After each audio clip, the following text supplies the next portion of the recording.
why it was that the assessment that they had provided was so much less than what apparently the market value was, unless I'd made a really stupid investment. And they said, well, aren't you Mayor Cowan? I said, yes. Well, I know, we thought we were doing you a favor by providing you with this rather modest assessment of your home's value, given property taxes in the state are rather significant. I said, are you people out of your mind? This is an open public record. And what do you think everyone in the town does during a reassessment? The first thing they do is go to the public record, look it up, and see what all of the elected and appointed officials in the town's property is assessed at and compare it against their own in order to make judgments about whether or not this is a legitimate process. And the person I spoke with from the company we'd hired to do this was absolutely astonished. They had never had this happen before, that a public official had asked to have their assessment increased over what they had suggested the value might be. And I remember thinking at the time, boy, that is just unbelievable, that the corruption that sneaks into a system. And 3 or 4 days after I was elected, products showed up on my doorstep from everyone who had a license to do business with the city. It was a bottle of this and a package of that. And I felt a little squeamish and didn't want to be returning a bottle of wine to a wine merchant. It seemed kind of petty. The elections there were nonpartisan government, so it was in the spring. By Thanksgiving, what had started out as a bottle had become a case, and what started out as a chicken leg had become a turkey. And at that point, I had to start taking the stuff back. It was when I was first asked to do this, I was thinking, it is true that there is so much data that is supposed to be available to the public to prevent basically dysfunctions of the very government that this data comes from. The proposition of working with civil society on these issues, which is something I've now done for almost 40 years, we constantly try to get civil society to work with the governments that they would hector rather than hate them. But it's really hard. And in Tunisia recently, we were asked by the State Department to work with civil society there on a new civil society organizational law. And the law had always been by decree. But as a move towards better government, they had decided they ought to do this by an actual law passed by the parliament. Civil society was opposed to this. They did not want the civil society enactment to be by law, which was puzzling to us, because in most places in which we work, you try to avoid decrees and instead look to legislative enactment or executive approval. And they said, we can't trust the government. It's just completely unthinkable that we would trust the government, and therefore we would rather have the decree that exists than permit them to pass a new law that will regulate how we operate. So, but a decree is transitory. It's momentary. It can be changed at will. Doesn't matter. We don't trust this government. We worked with civil society groups for a year, and in that year, we convinced them that no, that's not the way things are supposed to operate. You got to trust your government. You got to work with them. You got to watch them, of course. They passed the law in July. They passed a secret law that they didn't tell anybody about. Civil society got caught completely unawares as to what the aspects of that law were going to be that dealt with registration, and turned to us and said, told you, you just can't trust them. And it seems to me that what you got is constant warfare between those who are governed and those who are governing. And open data is just one of the munitions in that war. think about the idea that you want data so that you can oversee the actions of the very organizations that provided you the data to begin with. And can you really trust it? If it's technical, if it's got scientific information behind it, if it's the result of polling, if it's the result of research, how do you really know? And then no individual citizen has the ability to be detailed enough, to know enough, to have enough experience, to have enough information to really understand whether or not the data, regardless of how open it may appear, is correct. And so you have to rely on organizational strength and organizational structures in order to have the assets and resources necessary to really understand what it is you're looking at. Hugh Laurie, the British actor, played the role of a Dr. House on a TV show of the same name. And one of the things he pretty regularly said was, everybody lies. Just a blanket statement. Doesn't matter what the circumstance, doesn't matter what the condition, everybody lies.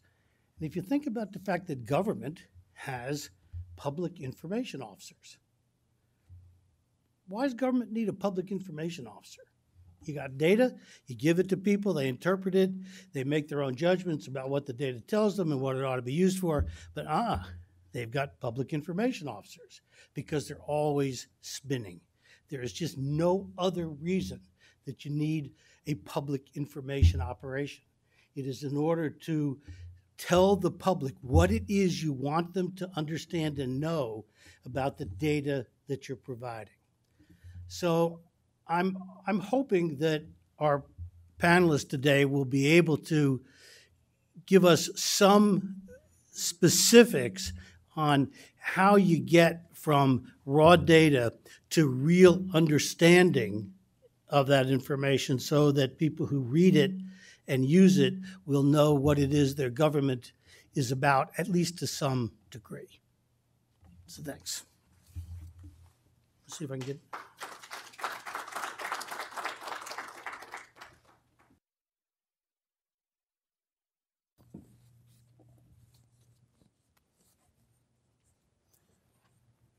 Good morning. Those of you who missed the opening comments, this is a forum on transparency improvements for New Jersey real estate transactions. We will expand the topic a little bit. Thanks for everybody for taking some time out of your day to be here. My name is Tim Kessler, and I've worked for Apt Associates for about 10 years, and I'm now the director of the, any more feedback? I'm the director of the Mexico Economic Policy Program, which is based in Mexico City. The words economic policy are in the name of the program, but about 3 years ago, the government told USAID, we don't want to focus on that anymore. We want to focus on what really matters to Congress and citizens, which is corruption and transparency, and my project has been focusing like a laser on that ever since. Apt Associates and Democracy International organized this panel because open government is increasingly important, not only to the international policy community in general, but to international donors in particular, and I think is of interest to the audience who assembled today. What I wanted to do, starting off, is really just to unpack this idea of open government. I think Glenn did a good job in starting us off in that direction. What it actually means, and getting beyond what a lot of people, I think, look at as buzzwords. It's sort of a motherhood and apple pie thing where everybody likes it. Open government is a good thing. In fact, open data and open government are often used interchangeably, like, as if they were synonyms, and they certainly are not synonyms. There's a consensus, there's such a consensus on how good open government is and how important it is that the terms actually may have lost some of their meaning. So let's take a look at the meaning. I actually just did a quick word cloud exercise on Google. Typed in the words open government and asked for a word cloud, and this is what you get. None of these are going to surprise the people here today. It is what you would expect. And then I went to the authoritative source on open government, of course, the Open Government Partnership, an international initiative dedicated to that subject. I think one or more of our panelists today will be talking about that.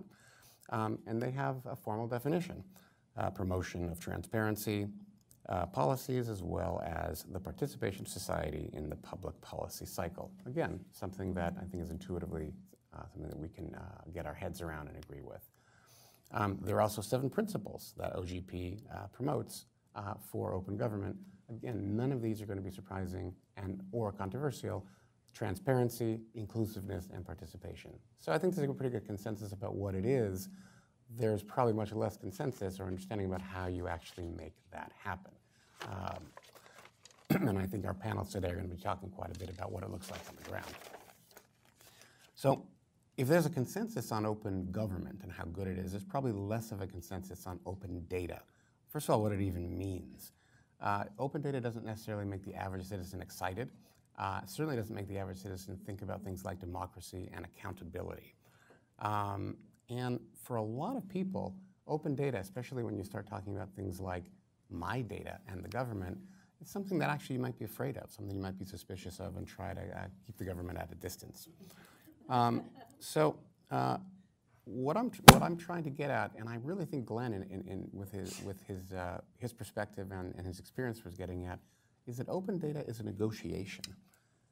Figuring out what kind of information that makes government open, it requires a dialogue. It requires actually sitting down and talking about what matters. So open data is definitely not the publication of a database, even though there are databases. It's not the creation of a government website, even though there are lots of websites. And it's certainly not passing a law or passing a regulation. Even though all of those things may happen, they alone are not going to make government open in a meaningful way. Open data that matter, we're arguing here, and I think our panelists are going to show, really happens when government is able finally to work together in some kind of collaborative sense with citizens, even maintaining that adversarial relationship, but coming to an agreement on what kind of information and what kind of data actually matter and can be used to hold government accountable for its performance. Again, that gets back to the question of what kind of open data, because it's not obvious. When it comes to information, what do you need? Most of the people here are experts. What kind of public information would you like to see for the things that matter the most to you that government provides that it currently doesn't? When it comes, even when you're talking about a government with good intentions, government doing this alone often is not sufficient, especially when it comes to something complex. Many of you know the old saying, if you build it, they will come. I can assure you, and I think the panelists could assure you, that that is not true when it comes to open data. This is a screenshot, one of my favorites. This is a screenshot from a terrific website in Mexico. This was created by the Transparency Unit, that's its name, of the Mexican finance industry, Hacienda. And it provides geo-referenced information for over 200,000 public works and information projects, contract name, amount, contract winner, completion status, and other technical and administrative data. It's a fantastic website. They did this alone. They did this without talking to anybody. It takes 6 clicks to even get there. When we started working with them, they were getting about 24 clicks a week, and probably most of those were internal finance people. Nobody knew about it, nobody cared about it, nobody asked for it. Even though it really is a good idea, had it been done in a more collaborative way, this website could have come out to be something entirely different. So the last point, and this is one that I think for anyone who's either worked in or with government will appreciate, open data isn't free. It's a chore, it's work. Real people have to collect the data, have to organize the data, have to format the data, have to report the data and put it in a particular place. It's real work. And again, for anyone who's worked with the public sector, when you give government officials more work to do, in addition to their regular job, their first question is, where's the funding?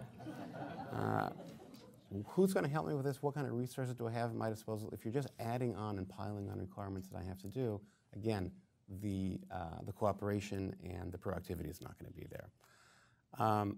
The more decentralized the data requirements, the harder it's going to be. The more different kinds of government institutions, and especially geographic locations that have to contribute to the data, the harder it's going to be. Take two almost polar opposite cases. You want a central bank to publish quarterly statistics on inflation. One institution, one statistic, open government's easy. You probably don't need to do a lot of citizen involvement in that. Take another case.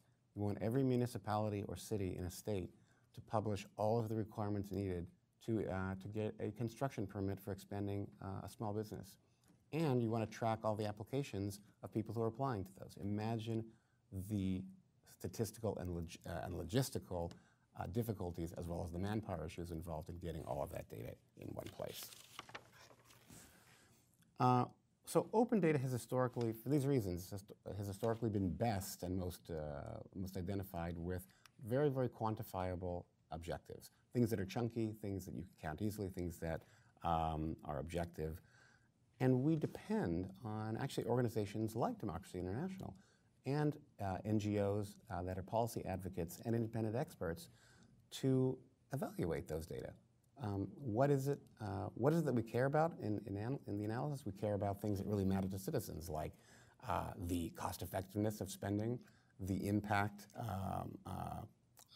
of an intervention, what it's actually doing in the real world, issues like equity and fairness. We wouldn't necessarily trust, and I think Ben did a good job of talking about this really adversarial and suspicious relationship between citizens and the government. We're not going to necessarily trust the government to say, we'll tell you what that evaluation is and how well you're doing.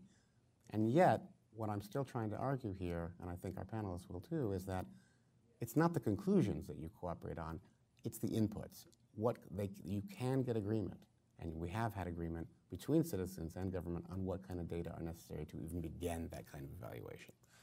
I'm going to end with just 4 very, very quick examples of questions. I'm simply going to read off some questions of actual open government work that we've done in our Mexico City project that require a lot of work on the part of public sector officials to gather data, but were created in very close collaboration with citizens and civic organizations to determine what mattered. How well do federal subsidy programs contribute to productivity? Enormously complex question, and there were about 100 questions involved in receiving data needed to analyze this. How transparent and efficient are state government regulations, and are they getting better? You can imagine how subjective and how interpretable those questions are, and how many subnational units had to agree for the kind of data on regulations they were going to provide. How accountable and efficient are public contracts for goods and services? This is the heart and core of procurement. Is procurement fair? Is it efficient? There's no single indicator or even a couple indicators that will tell you that, but that is good. That is open government. And finally, an environmental question that we asked. How effectively have federal programs in Mexico met their climate change mitigation goals? Again, dozens and dozens of agencies and ministries contributing data to a uniform database to make that happen. This is just, the point of showing you these questions is to get to what are the possibilities for actually making open government meaningful to as many citizens as possible, and the complexities involved in that, and how much collaboration is needed. What we're now going to do is turn to a different set of questions. I'm done, and I'm going to invite up our panelists to have a seat with us, and we're going to go through a dynamic which is a little bit different, I hope. They're not going to give presentations. They're not going to stand up here and give PowerPoint presentations, so you can all heave a sigh of relief. I'm going to ask a couple, or actually just 3, very pointed questions about the work that they do, and we'll have some brief responses in several rounds from the panelists, and then we'll open up to questions from all of you, and as well as online participants to explore this further. So can I invite the participants, or the panelists to come up, please?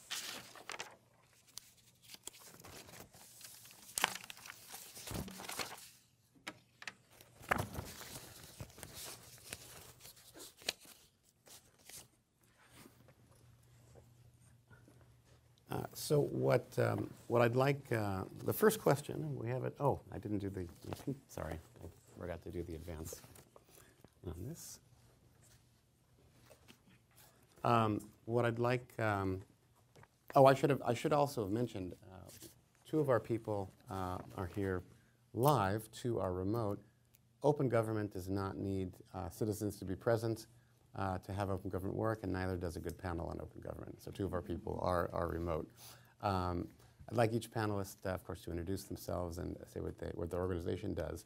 And our first question, if I could just get a brief response, what problem or main challenge does your organization address?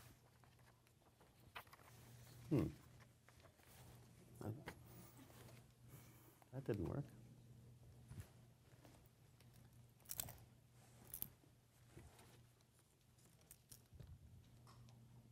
Okay. What problem or challenge does your organization address in which open government has been or could become a solution?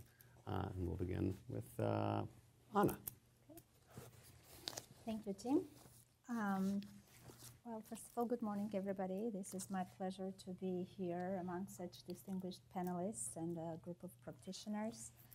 And I also would like to thank DI and APT for organizing this series. I think this is important to bring us all together and brainstorm about very important issues that we are all working on. My name is Anna Sahakian, and I have been working for Counterpart International for over 15 years now in various capacities. Most recently, I transitioned from my role as a regional director for Latin America and Caribbean to a transparency and accountability director, which allows me to expand my contribution beyond the LAC region. Throughout our history of 52 years, Counterpart has worked in more than 65 countries around the world in support of individual change makers, strengthening civil society organizations and government institutions to promote a cohesive and participatory society. And I think that is very much in line with the mission of Counterpart International throughout our history. And while our methodologies and approaches have evolved throughout all these years, we remain to be a firm believer that interventions need to be geared toward creating an enabling environment for reforms, is creating a cohesive society based on reciprocal trust and social partnership. Those are, some of the premises of open government, and it is participation is one of the most important areas, and collaborative engagement are one of the most important emphasis that we put throughout all of our interventions, because we truly believe that people need to be involved in the development of their agenda and their development agenda. And unless the changes we promote are transformative, systemic, and they're not going to be lasting, and locally owned, they're not going to be long lasting. I think I will stop in there. Cool. Nice to see everybody. I'm happy to be here. My name is Alan Hudson. I am the Executive Director of Global Integrity, which is a small non-profit based in DC, focused on governance and anti-corruption. Global Integrity was set up in 2005. Before that, it was a small program within the Center for Public Integrity, an investigative journalism outfit based in DC that still exists. The global bit of the Center for Public Integrity span off in 2005. The founder was my predecessor, Nathaniel Heller, who now works at Results for Development and is the current civil society co-chair of the Open Government Partnership. So we're a small non-profit. We're based at the Open Gov Hub, which is on Vermont Avenue. How many people have visited the Open Gov Hub? How many people are going to visit the Open Gov Hub?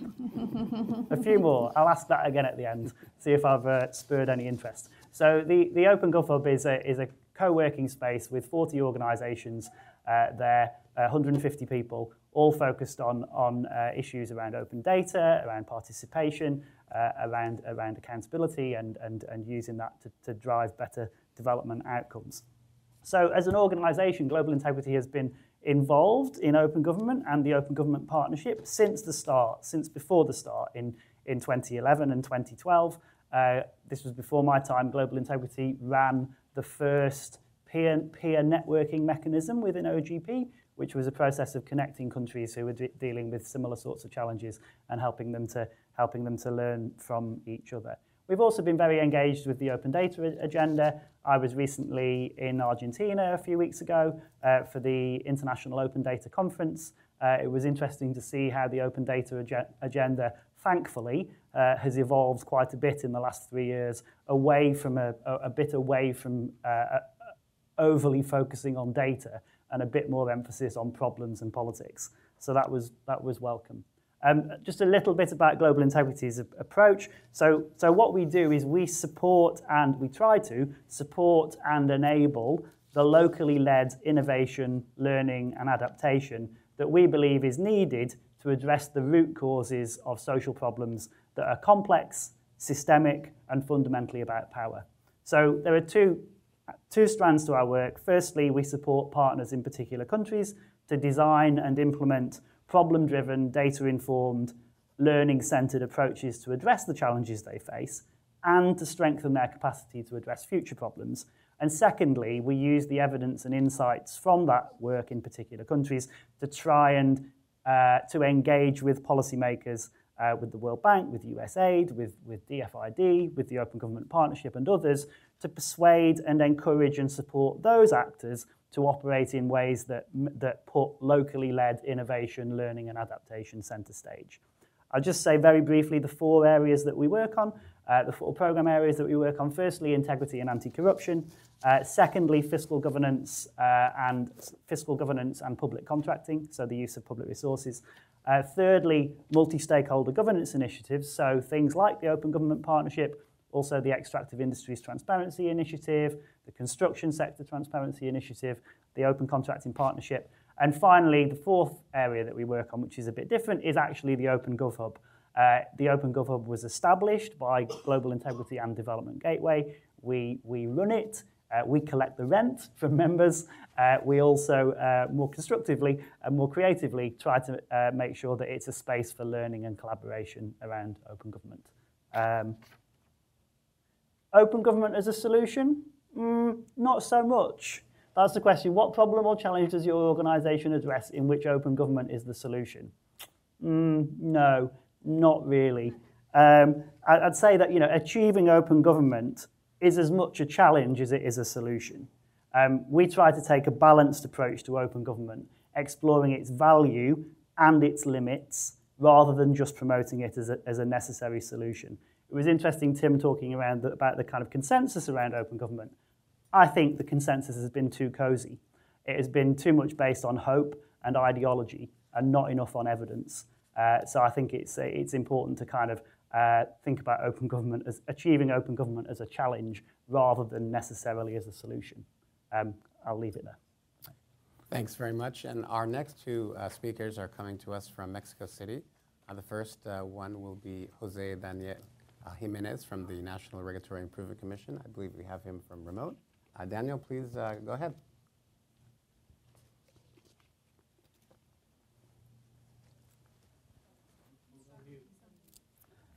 You might be, Daniel, if you can hear me, you might be on mute. If you could unmute. I'm Tim. Good morning for all. My name is Daniel Jimenez. I am the General Coordinator of Special Projects at National Commission of Regulatory Improvement in Mexico. That it's very similar to the Office of Information and Regulatory Affairs for the United States government. CONAMER, that it promotes the transparency in the design and implementation of regulation through the promotion of higher benefits than costs to society by reviewing both regulatory proposals and existing regulations at federal level in Mexico. So CONAMER has the principal aim of CONAMER is reviewing all the creation of all the regulation at federal level. We use the regulatory impact assessment as the principal tool that we apply to all the regulations in Mexico. We also administrate the federal procedures and permits inventory. That in this way, no authority of the federal government can apply a procedure different than established in this inventory. And also, every 2 years, we conduct a review of the entire regulatory stock through the regulatory improvement programs. And finally, we give advice to states and municipalities in the implementation of better regulation policy. And that's, I think, that where we have the principal problem in Mexico. As you know, Mexico is a federal system, so we have 32 states and more than 2,000 municipalities. So the problem is that each of them regulates. Our approximations calculate that there are more than 150,000 regulations in Mexico.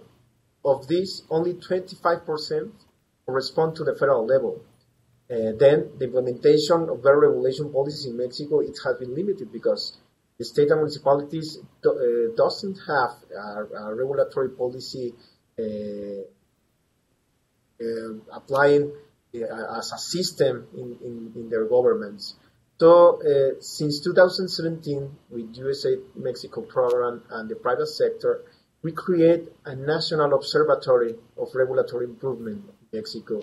That it's an indicator that evaluates how the states and municipalities are applying different tools in regulatory improvement. If they are applying the regulatory impact assessment, if they have an inventory of all the formalities, procedures, and permits that applies to the citizens, if they have an inspections and supervisions inventory of all the inspections that they are applying to the private sector, and of course, if they have an inventory of all regulations. So these kind of tools, of course, are information that for all the citizens and all citizens and for all the enterprises are very important to know and have all the information that has to interact in the day-to-day with the government. So it's our principal job here in Mexico. It's that CONAMER is the principal aim of CONAMER, and we are working with USA program to evaluate every year how does the states and municipalities are applying these kind of tools in states and municipalities. Thanks very much, Daniel. And now we'll turn to Anya Calderon. Please proceed. Go ahead.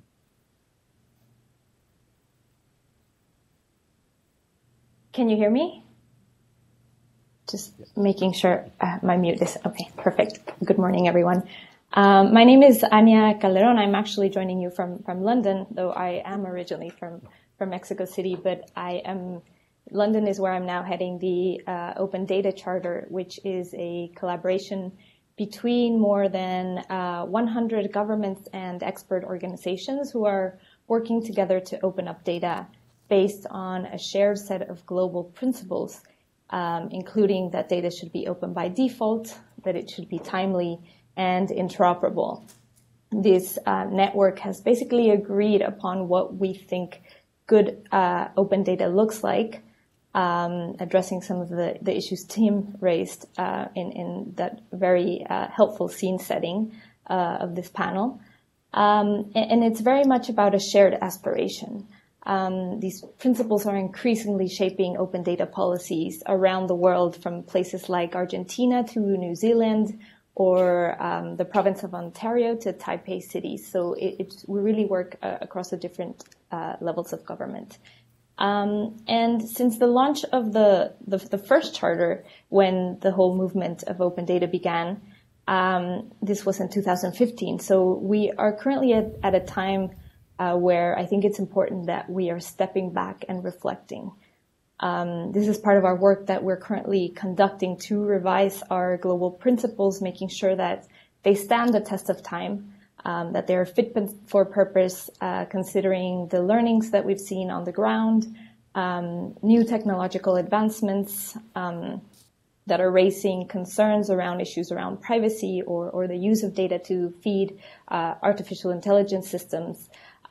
So these are all things we're considering under an open data lens. So one of the things that we've come to reflect over the past decade within the open data movement, I think, was very successful promoting the idea of open data as a key element for good government. And it was an idea that was fueled by a call for governments to publish as much information in open formats as fast as possible, thinking that that would naturally empower people to transform raw data into social value. And what we're seeing is that this perhaps was a bit overly optimistic. I'm not sure how much thought we gave at the beginning of this initiative, whether this publish and they will come approach was setting ourselves up for failure. So despite many individual success stories that we currently see now from helping citizens make data-based decisions about health services in areas like Uruguay, or saving millions of dollars on planned government spending in Ukraine with the ProSoro platform, it does seem that the initial promise of impact remains somewhat limited.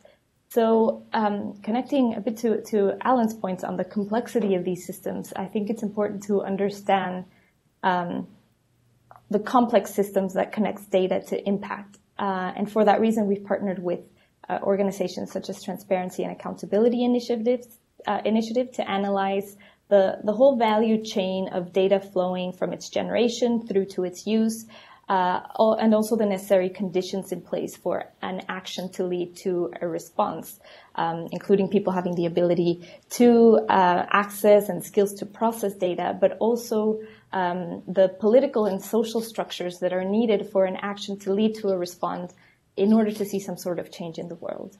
So our challenge, to wrap that up, is to move away from this publish and they will come approach to one that is focused on publishing with purpose as an end goal for how governments are becoming open by default. And this means ensuring that responses to the problems that we face are data-driven, but also that they're transparent and participatory. And that is what should be influencing governments in investing how they're building their future data infrastructures. Thank you very much, Anya. We'll turn to our second question now, which is about innovation. What innovations is your organization bringing to the question of open government? And here the innovations could be high-tech, could be something the cutting edge. It also could be established technology that's used for a new problem that hasn't been thought of before in that particular context. And it also could be non-technological. It could just be something innovative related to social communication, participation, or inclusiveness. And we'll appreciate hearing from our panelists on the question now. Anna, please. Thank you. As one of my mentors always says, that innovation in one country is the status quo in the other, or the other way, or vice versa. I would start by saying that, pursuing the first principle of locally owned development, Counterpart's approach in support of our mission is to foster inclusive, participatory engagement and enable an environment where government and citizens can interact. Now, it is not groundbreaking, neither it's innovative. However, it is amazing how often practitioners forget to apply that basic principle in their approach. Counterpart has worked with OGP primarily in Latin America, pretty much since the launch of OGP in 2011. And we found that while OGP is not the end in itself, neither it's a magic bullet to open government, it is nevertheless a vehicle that will allow to move towards a greater open government initiatives within the development agenda of the country. It is a platform that has seats reserved for civil society to be at the table and engage in consultative and constructive discussions and dialogues, as you said, Tim, with the government. We have found that in our approaches, working in support of OGP has been quite successful. And as we are working with civil society organizations and working to build their capacity of bringing recommendations to the table and bringing, using constructive engagement approaches to interact with the government, at the same time, building the government's capacity to be able to carry through the commitments that they undertake under the national action plans. Through our work, we see that quite often host governments commit or use open data or access to information as one of the standard commitments in their national action plans. However, the question remains: what does it mean? What is it other than a check mark that they put through? Do these commitments move the needle? Do these commitments really address the social needs of the citizens, right? So that's really where the essence of work is. And I think, one of the successes that we see, working separately with the stakeholders and facilitating these conversations and dialogues in preparation for the commitment yields better results. And one example, for example, looking into the commitments or national action plans across in the region, Colombia has the highest number of transformative commitments. As I mentioned before, these changes have to be transformative and systemic. Otherwise, they're not gonna last. So, they used open data to offer comparative pricing of medicine in country. I mean, in this respect, it is very much need-driven. I remember a few years ago, we were hosting a regional OGP event in Honduras, and one of the topics of discussion was open data. And host government placed in the lobby very diligently all their computers, and they were showing that they do have open data. Each ministry has open data. They have access to information. However, walking around and looking at it, it very much looked like from the scene from the Matrix, like you projected. It was not informative. It wasn't navigable. And especially, it wasn't geared towards a social need. Thanks very much. Hello? Cool. I'm afraid I have no shiny innovative object to display to everybody. But maybe I can say a little bit about how some of our work is a bit innovative. So everything we do at Global Integrity, certainly in the last 3.5 years since we developed a new strategy, everything we do is based on an understanding of governance-related challenges as being complex challenges that are fundamentally about power, challenges that are not amenable to cookie-cutter solutions, and challenges that can only be effectively addressed through locally led innovation, learning, and adaptation. So that's at the core of everything we do, and that kind of approach and understanding of how change happens informs everything we do.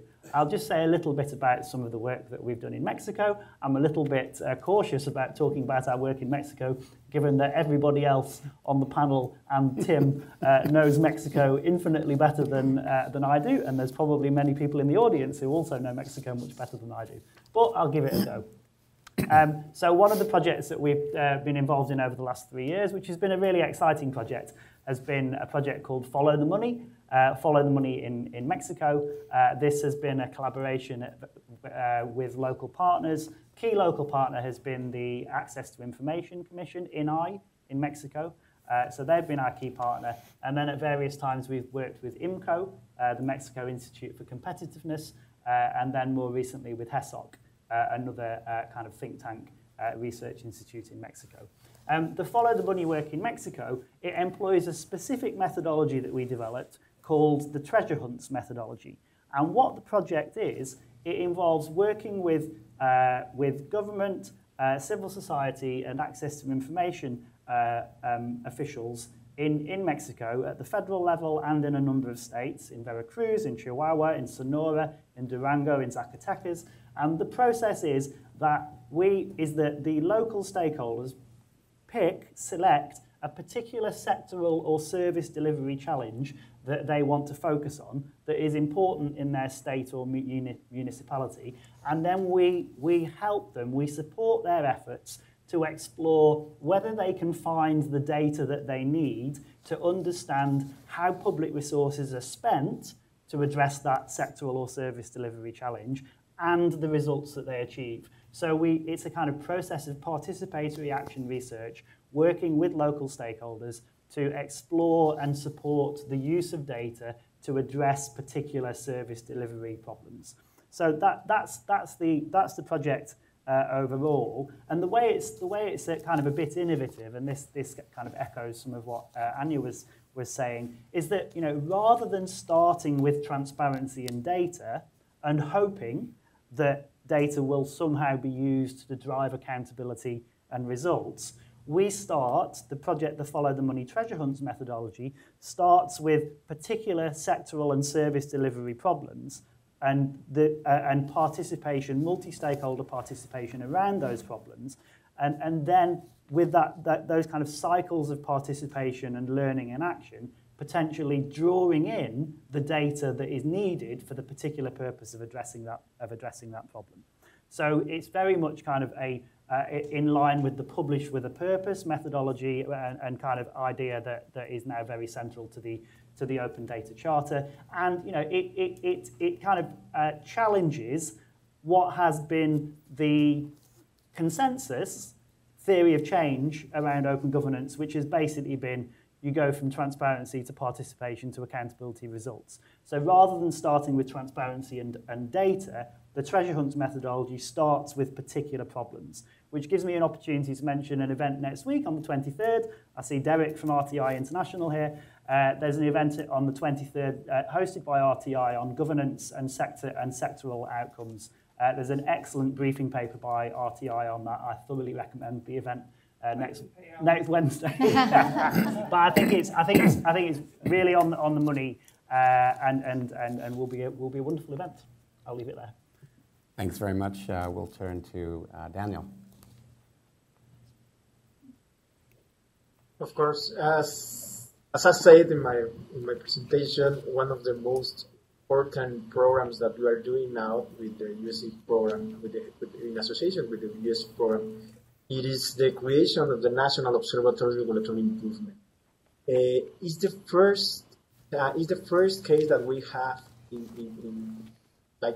it's the first approach that we are doing in Mexico to evaluate the states and municipalities. And it is important because the association that are evaluating these, the states and municipalities, is not the government itself. It is the private sector. So are the entrepreneurs and the principal firms in Mexico that are evaluating how states and municipalities are applying regulatory improvement in Mexico, in the states and municipalities. And as I said, the different tools that regulatory improvement policy has have to interact with, has these principal tools of public policy that we have in regulatory improvement policy in Mexico, all have the vision to have a stakeholder engagement, the application and the reviewing of all the regulation that we're creating and all the permits that we are applying as a government to the citizens. So it's very important to us that the states and municipalities apply these kind of tools, because we are promoting the public consultation in the process of creation of regulation. And as I said, we have a huge problem at the national level because we don't have these kind of tools. We have a lot of corruption and a very brief, transparent.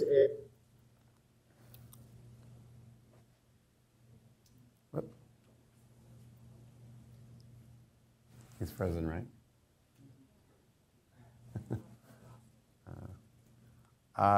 So, Anya, can you hear me?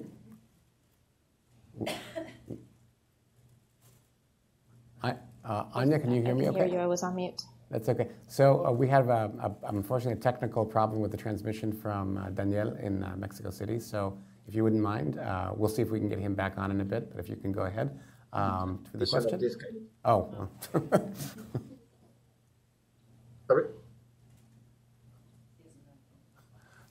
Okay. Sorry? Are you listening? Yeah, there was a, hi Dan, it's Tim, and unfortunately there was about a minute of interruption of the transmission, if there were a main point from the last minute or so, please go ahead, we didn't hear it. Of course, I was just saying that the results of the National Observatory of last year, we have the first picture about how it's the states applying its regulatory improvement policy. And we only have, unfortunately, 35% of the plans at states in the implementation of these kind of tools. So it is important because we have some competition in different states, and we are trying to make a political statement on political point of view of how this kind of information we can use to enforce the government of the states and municipalities to apply this kind of tools. So I think that it's a very good program that we are starting in Mexico, and we in the second edition that we're going to have in 2018, we hope to have some advance in different states and municipalities. Thank you. Anya, apologies for that confusion. We're ready for your comment now. Please go ahead. Thank you. What we're doing to inspire governments to become open by default, I think more than an innovation, and I like Anna's quote from the beginning, is an approach. And we believe that we need to do more to encourage small steps that yield quick wins rather than trying to push for everything to be open at once. For this, we are partnering with our network of adopters and sector expert organizations, which is where we're seeing really all the innovation happening, to develop practical guidance for government reformers to work together with their beneficiaries to open up particular data sets that are most likely to yield tangible benefits to citizens. So although a big part of what we do is around setting global norms, we think it's important to demonstrate what they can achieve. And our way to do that has been developing a series of thematic open up guides that explain in practical terms what types of data sets can be used to address specific problems and how that data should be published in order to do so.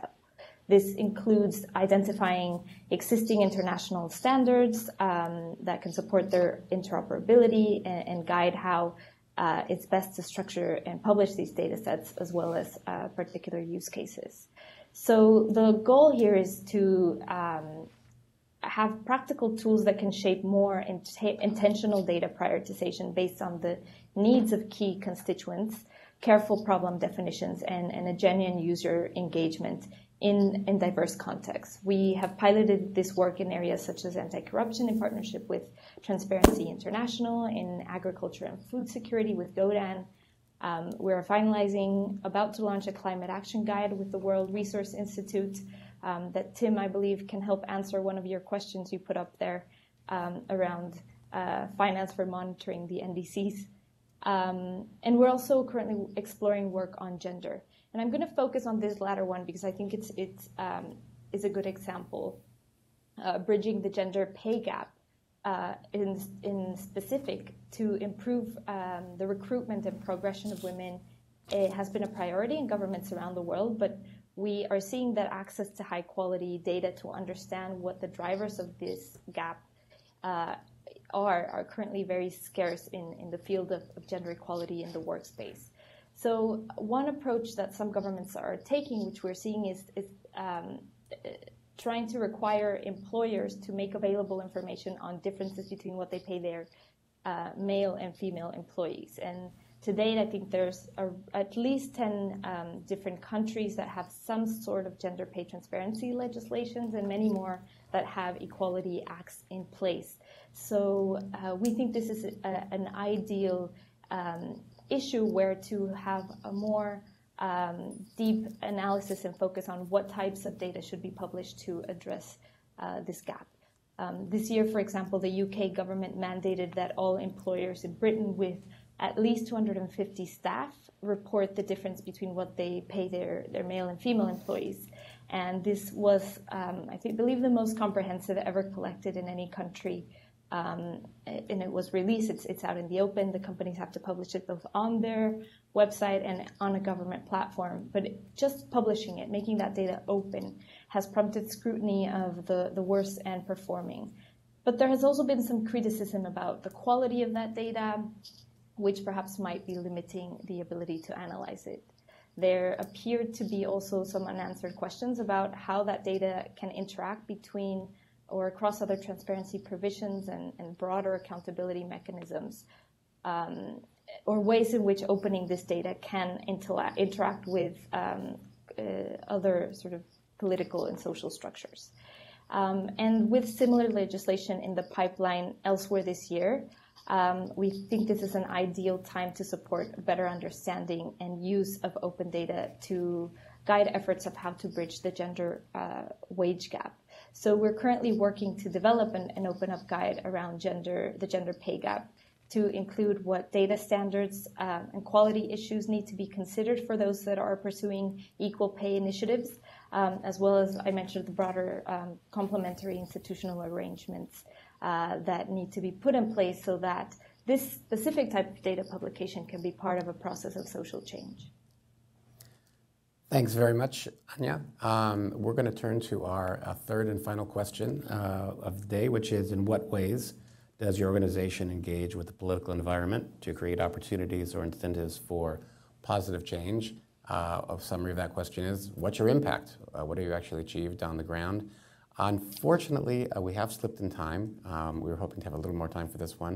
I'm going to ask each panelist, just to ensure that we do leave some time for questions and wrap up on time. I am going to ask each panelist to be very, very concise on this one and answer as in a focused way as possible in just a couple of minutes. The demand for open government is a positive balancing of the government model. However, the demand and supply sides cannot be separated. We believe that is, as they are mutually reinforcing, we believe it is important to, while each sector has its own vital role to play in its own domain, it is important to find initiatives and interventions where they can come together and work collectively. And civil society's role beyond social auditing is important, because we see that in many situations, even when there is a political will, the government might not even have the technical ability to be responsive. And having civil society stepping in and supporting to push forward certain commitments, I think, is a missed opportunity if it's not used that way. A lot of times it is a misconception that open government principles are responsibility of government alone, and civil society's role is to do the watchdogging and hold them accountable. I think there is space for collaboration there too. One of the examples I can bring from our program in Guatemala, where one of our local partner organizations worked in support of the Comptroller General's office to standardize the reporting of local government. So that not only created a more standardized and quality information and reporting, but it also increased their ability in accountability and being responsive. And one last thing I would mention, that it is important also to take advantage and capitalize on local, national, and international initiatives that are happening on the ground, such as OGP, EITI, OECD, and also the coordination among and between the implementing partners. And I would like to prove, also I have to excuse myself, as you know, because we are launching today our implementers working group. Counterparts is leading this initiative for that specific reason. So we can all bring together our learning and our experience for mutually reinforced solutions. And with that, I have to excuse myself and scoot out. Thank you all so much. Great, thank you. I'm very pleased that this question is being asked, given that governance reform is fundamentally about power and politics and incentives. I think any efforts to kind of support governance reform or support progress towards open governance really need to make very clear and really should be asked very hard about how they're taking account of political dynamics and incentives, how they're engaging with political dynamics and incentives, and how they're shaping political dynamics and incentives. I think it's also important to note here that I'm not only talking about the formal political process. I'm not just talking about elections and parties and candidates and presidents. I'm talking about the kind of the wider landscape of power, the incentives and the interests that run across and connect government and private sector and civil society organisations. This is it's an absolutely key question. In our follow the money work in Mexico, the treasure hunts work, I mean, the ways in which we try to take account of and engage with the political dynamics and incentives is by fostering and supporting collaboration amongst different sorts of actors, government and civil society, and access to information commissions, helping the local actors, supporting local actors as they try to identify win-win solutions potentially, as they try to build coalitions for reform, and as they try to kind of do things which might tip the balance in favour of reform. So that's the overall approach. I just wanted also to mention some of our work on anti-corruption. We're very involved in the evolution of the anti-corruption agenda, trying to encourage the anti-corruption agenda to evolve beyond a kind of best practice, one-size-fits-all, let's establish an anti-corruption commission and hope that that works kind of approach to tackling corruption, and moving towards an approach which is based on the starting point that the reason why corruption happens, the reason why corruption persists, and the reason why corruption is hard to address is because it is in the interests of some of the powerful elites in that regulatory space. This is very much informed by the work of Mushtaq Khan at the University of London on corruption and kind of rethinking the anti-corruption agenda and rethinking the anti-corruption and open governance agenda in a way that puts politics and incentives center stage. Thank you. Daniel, you are currently employed by the federal government, so we'll be very interested in your response to this question. Of course. Well, the impact is very clear for us. We want that governments apply transparent tools in the process of creation of new regulations and the reviewing of the stock of the regulatory framework that applies now in the states and municipalities. This is our first objective that we have. We are hoping with this kind of indicators and with this kind of enforcement that we are doing to the states and municipalities, we hope that the states apply these kind of tools. And of course, in these tools, always we want to incorporate citizens, the process of this simplification, of this evaluation. We want governments that works together with citizens and enterprises, the construction of regulatory framework. We cannot see a regulatory system only in a government view. We need to create a system that incorporates all the players and all the agents that in one side applies the regulation, and in the other side that make the enforcement to application of this kind of new rules that have to be. So with that, we are hoping to have better regulation. We want to have a quality regulation. We want to attack, of course, of the corruption that we have in the process of making some permits and procedures in Mexico, and of course we want better simplified versions of permits and procedures. Thanks. And Anya, please go ahead. Yes, so I think this is a very important question, Tim. I think these policies need to leverage the political environment to become sustainable, to move away from seeing open data treated as a side project, which we're seeing in many places. In our work, we have found that it's important for governments to broaden the ownership of these initiatives throughout the work of all government agencies in a way that's focusing on results that are resonating with the diverse constituencies that they represent. But it is also important to understand where you are in the particular public policy life cycle. We've seen at the beginning political will is very important to sustain such cross-cutting agendas.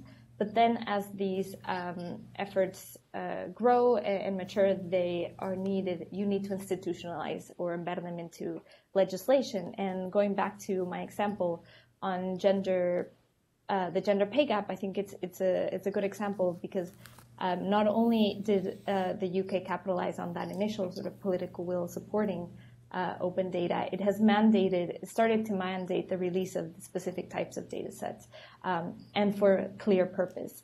But it's also going a bit further. This particular data release is giving the option for companies to provide a narrative with their calculations, explaining the reason for the results around their reporting, but more importantly, to give details about what are the actions they are taking to address that. They are starting to work with the department, the behavioral insights team, to use the data that's being released to find some of the most effective ways to narrow the gap. Also showing the benefits that are related to companies which are taking effective actions to close this gap. For example, whether we're seeing increased return on investment, market share. There are some areas that are seeing higher staff retention. So this, I think, is a clear, focused way to address the broader sort of elements within a political and social structures. And the more clearly we can understand these factors that are at play, the better equipped we can be to develop and deliver data-driven programs that work together to achieve real change. Thank you very much, Anya. Seika, if I'm correct, do we have about 20 minutes for questions? Thank you very much to all the panelists for your great responses, and also for adhering to the time quite well. I would like to open it up to questions from the audience, and I think it's also possible we'll have online questions that Seika or Lena will let us know about. But people in the audience, please let us know if you have. We'll start with you. Yeah? Okay, thank you. Thank you very much to all the panelists. I'm Cinnamon Dornsife. I'm at Johns Hopkins University, the School of Advanced International Studies, the International Development Program, and I'm also on the Apt Associates Board. So this is a question for Alan, and really interested in your observations about fighting corruption, and agree that, you know, creating the Anti-Corruption Commission is not the be-all and end-all, and that you really need to find specific approaches for local contexts. And I'm wondering if you give us one or two examples from around the world that you really think have been effective, locally based initiatives that have had the kind of impact that people are looking for. Mm-hmm. Are you going to collect a few? Well, I think maybe we'll just go one at a time for now, and then we'll get a few more. Okay. So let me kind of say a little bit about the approach and the work of the Anti-Corruption Evidence Centre that is based at the University of London and run by mush.com. So their approach to generating new evidence about innovative approaches to tackling corruption is focused on 3 countries at the moment. It's Nigeria and Tanzania and Bangladesh. And the approach that they are taking is that they've kind of focused on a number of particular sectors in those countries, and are working with local stakeholders so focused on a particular sector and a particular problem in that sector, to then identify what are the various actors who are involved in that sector, in setting the rules for that sector, in playing the game in relation to that sector, and then kind of basically supporting conversations and learning amongst the stakeholders around that problem, to see whether they can identify win-wins and entry points and build coalitions for reform. So there's some. I mean, it's still fairly early stages with that research, but that is the sort of approach that I'm alluding to.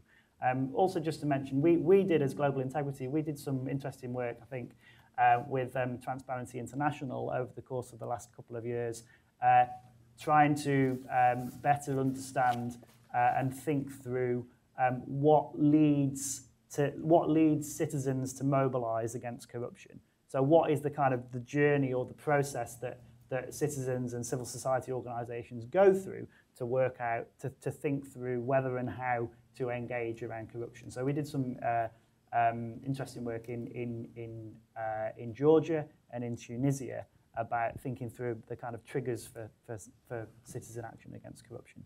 I'm happy to talk more about some of that afterwards. Other questions? And there's one. Is there another question? Thank you. Hi, my name is Raquel Mayer. I work in the Office of Institutional Integrity of the Inter-American Development Bank, and I'm Mexican. I would be interested to know of any of you, of the panelists, your perspective on, for example, I believe that the foundation of, or part of the foundation of open government is trusting the data. And in countries such as Mexico, that has all these initiatives of open government, and they have all these projects that have worked really well. But at the same time, you have a government that it was known that they were spying on civil society, and the civil society pulled back from being part of the initiative. And then you have all these murders of journalists, all these corruption scandals. Like, would you really be able to say that Mexico is an open government? Like, transparency has to go hand in hand in addressing these challenges, or maybe like these challenges would have to come before like a country trying to join an open government initiative?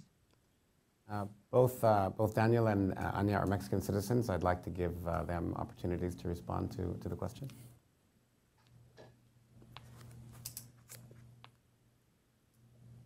Anya, you're on the screen, so please go ahead. So I believe the question is whether I believe Mexico's an open government, and I think that's a very important challenge to put towards what sort of the impact around the open government partnership has been, which Mexico was one of the founding members. It was one of the chairs.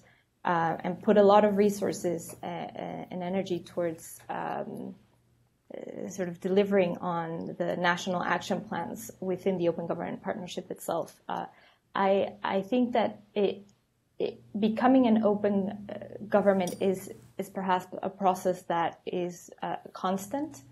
I'm not, and it's something that it needs to be done collectively in partnership with government and civil society. So to be able to establish that element of trust. It also is important to understand how the Open Government Partnership operates, where you create a national action plan, usually guided by one central department or unit that's working together with different agencies to come up with commitments that are co-created with civil society. And I think there's more to be done in terms of how that is informing a broader sort of whole of government approach. Because on one hand, governments are very large. There's many areas. Some can have great open government practices, co-designing public policies in partnership with their citizens. But there needs to be a lot more to have broader reforms in how we are embedding a culture and practice of openness in how governments are operating. So that, I think that's a long run, but we're slowly seeing some positive change. Thank you. Daniel, do you have comments on this question?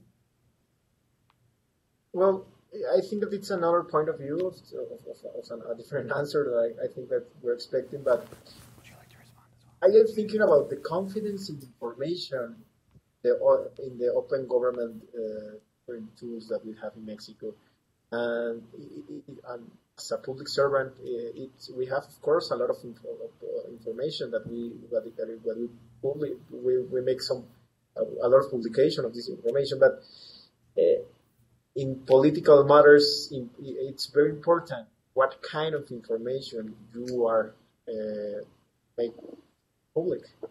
So it's difficult to say that all the information is transparent and confident, and of course we can trust in this kind of information. But I think that we need to have another position to make make more robust information, or make a contrast of this kind of information. So we have in Mexico, as you know, the NITE, the National Institute of Transparency and Information Transparency. So I think that these kind of procedures that it is an organism that are autonomous of the government and are always reviewing all the information that we are publishing in different platforms. I think that it's one way of the solution of how can we have more confidence in information that we have. Thanks very much, Daniel. I get this hand. Hi, thank you. Okay. So my name is Alex. I work for App Associates. And I wanted to ask a question regarding methodology. In my experience, quantitative data only gets you so far. It's not enough to know, no, this is not happening, or these are the barriers, but what else is there going on to help you understand it? And so I'm wondering if any of you have applied any qualitative methods to your work.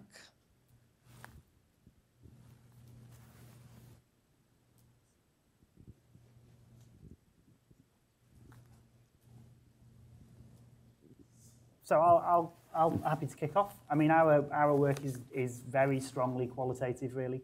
I mean, it's very mixed methods. We're certainly not solely quantitative. The way in which we work is about kind of facilitating learning amongst stakeholders, and the ingredients that go into that learning is people's and organisations' stories and experience, which is expressed qualitatively at least as much as it is quantitatively. So totally get the value and importance of qualitative data. I guess the other thing to say is that our approach is I think this is kind of important, is not kind of research it's not solely research to see how things are going and then at the end of the research project to say this was working really well or this was not working really well. It's kind of more action research, real-time research to support the actions of local stakeholders in the moment, rather than waiting 3 years until we finish the research project and then coming out with a report that nobody reads and nothing happens as a result of it. And I would just mention on the 4 questions that I concluded on, these questions are not in one place.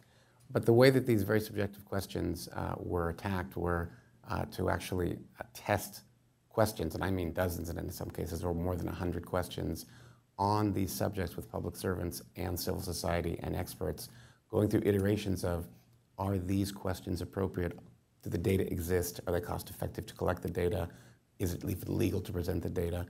And several iterations of these, so that what ended up being a quantitative indicator based on responses to those questions was carried out through a highly qualitative and participatory process that lasted, in most cases, months. Daniel or Anya? I'd perhaps add, I completely agree with how Alan phrased his approach, and something that has been useful to us is research that was carried out by the GovLab around the conditions that enable open data to have the highest impact. And many of these, as you can see, are more about the methodology and how other conditions besides the access to specific data are essential ingredient to sort of problem solving. And there are 5 basic ones. It's first having sort of that clear problem definition and understanding the demands on the data.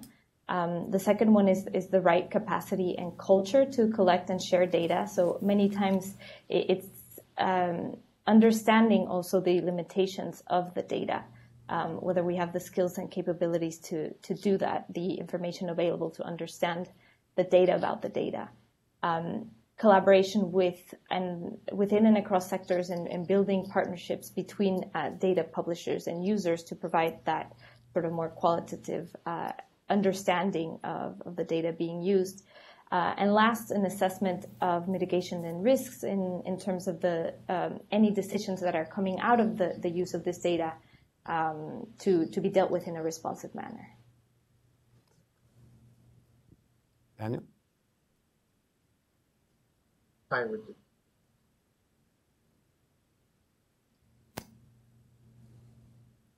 Daniel, are you again to listen? Would you like to respond, or would you like to respond? Well, no, yes, of course. Well, it's a very good question, and it's a very difficult to answer to. But in case of regulatory matters, we have a different point of view, a different view of how can we evaluate, or we can analyze the impact in productivity and different indicators of if regulations have a real impact in productivity or competitiveness of states and municipal levels.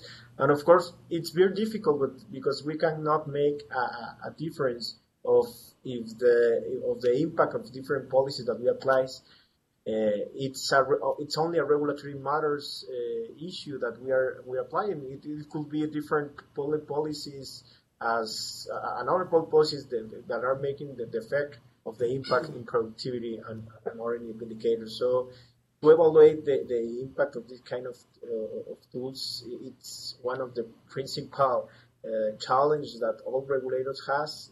And of course, we have some different methodologies that we are applying, like the regulatory impact assessment exposed evaluation that we do.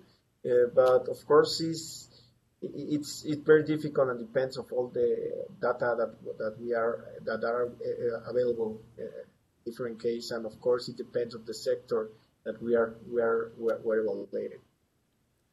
I think we have time for one more question.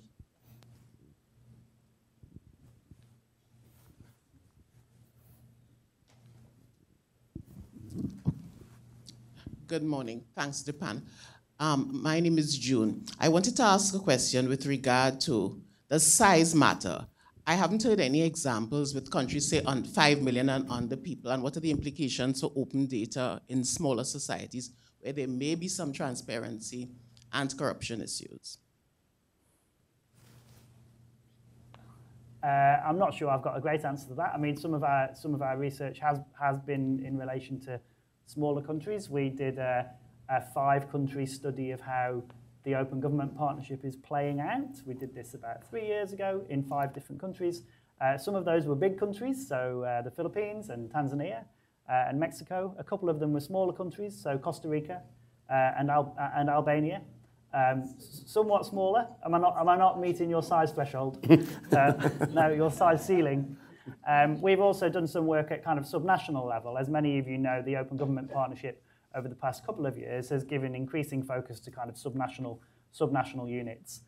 So we've done quite a bit of work in Tanzania and Kenya and South Africa, looking at how open government is playing out at subnational levels. We've not directly done work around the Open Government Partnership in smaller countries. I'm interested in hearing from you if you have more direct experience of small countries and how open government initiatives differ in small countries. I am certainly not the expert on that. Maybe you are. I'm not the expert, but just from general reading about what occurs or seeing stories with regard to countries. If I give an example, like Trinidad and Tobago, and if I look at risk and issues and the impact it could have on the society if there is not this strong partnership, just intuitively, it would be greater the smaller the country. And I just found it interesting that I was hearing all these examples of countries with populations 5 million, but limited work in countries where the population is 5 million.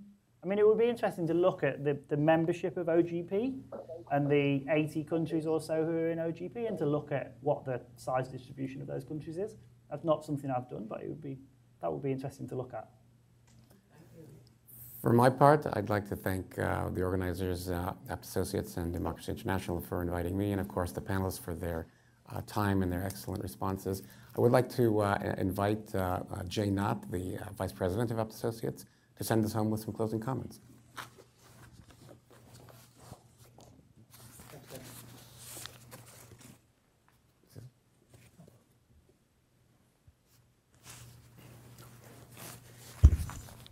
Mike, is this good?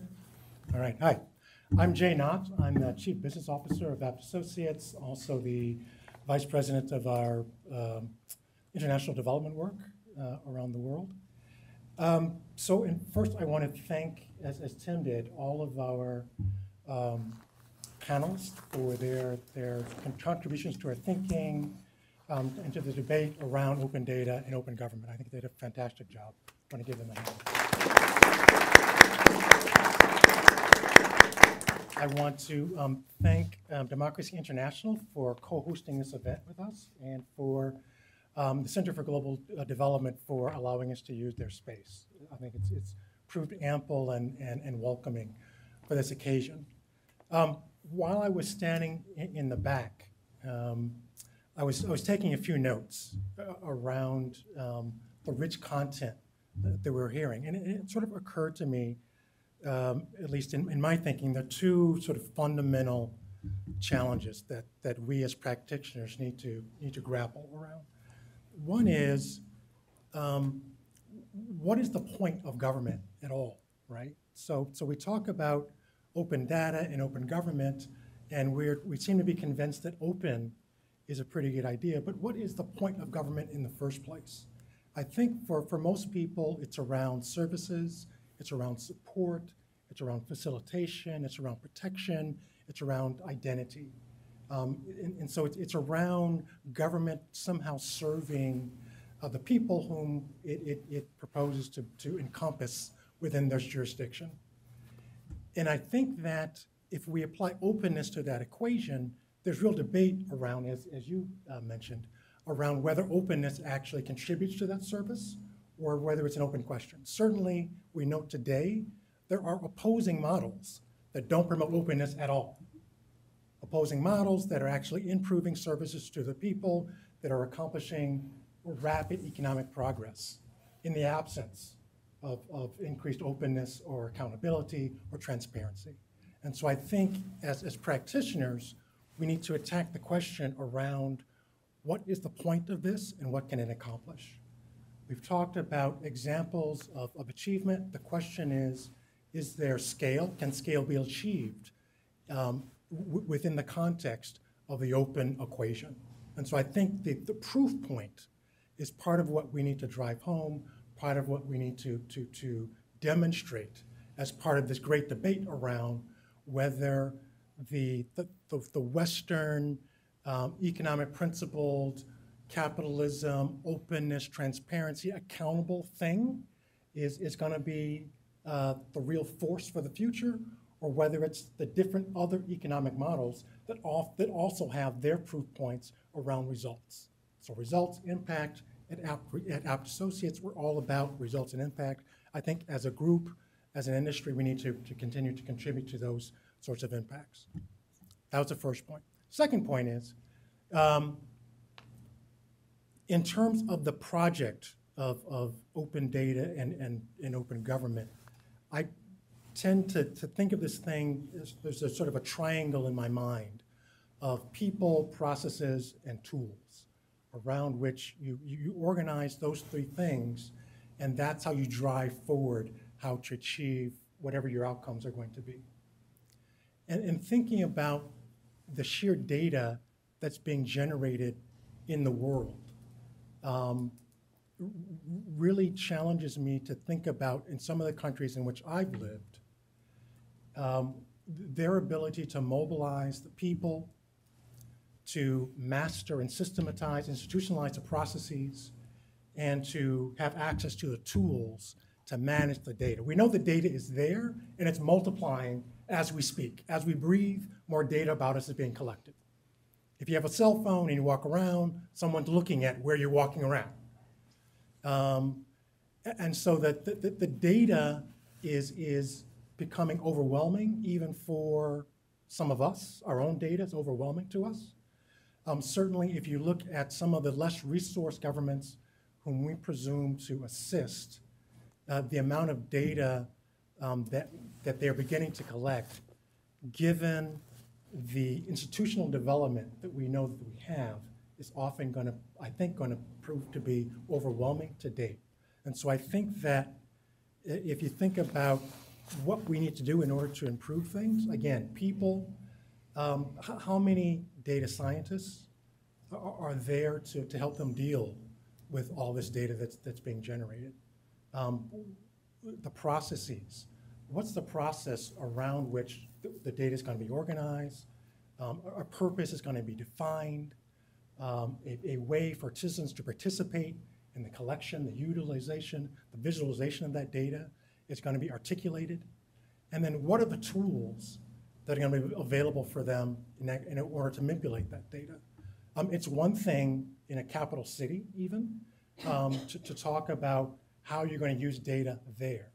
If you're in, just to pick an example I know well, if you're out in the desert in Jordan, if you're up in northwest Mozambique, and you're at the sort of the equivalent of the county level, there's data to be used there, the processes you could be used to serve the people, but what are the tools that you have available to you to actually effect this service that is at the heart of government? So I think as practitioners, as organizations organized around advancing open data, open government in service of the people, I think we need to challenge ourselves to really make progress against these two things.